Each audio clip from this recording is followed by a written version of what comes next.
મુખ્યમંત્રી ભૂપેન્દ્રભાઈ પટેલને પત્ર પાઠવતા જિલ્લા કોંગ્રેસ પ્રમુખ પ્રતાપભાઈ દુધાત કૃષિ સહાય પેકેજમાં નાના ખેડૂત ખાતેદારો અને તાજેતરમાં અવસાન પામેલા ખેડૂત ખાતેદારોના વારસદારોનો સમાવેશ કરવાની માંગ કરાઈ।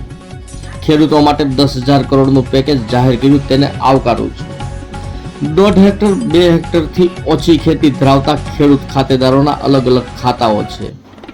આવા ખેડૂતોને આવરી લઈ 2 હેક્ટરની મર્યાદામાં સહાય ચૂકવવાની માંગ પ્રતાપભાઈ દુધાતે કરી। તાજેતરમાં અવસાન પામેલા ખેડૂત ખાતેદારોના વારસદારોની વારસાઈ બાકી હોય તેવા ખેડૂતોનો પણ સમાવેશ થાય। ખેતીનો આર્થિક બોજો મુશ્કેલી વારસદાર પર આવે છે। આવા લાભાર્થીઓને સહાયના લાભથી વંચિત રાખવું યોગ્ય નથી। અવસાન પામેલા ખાતેદારોના કાયદેસરના કાનૂની વારસદારોને 2025ના સહાય પેકેજમાં સમાવેશ કરી યોગ્ય વળતર આપવાની માંગ કરતા જિલ્લા કોંગ્રેસ પ્રમુખ પ્રતાપભાઈ દુધાત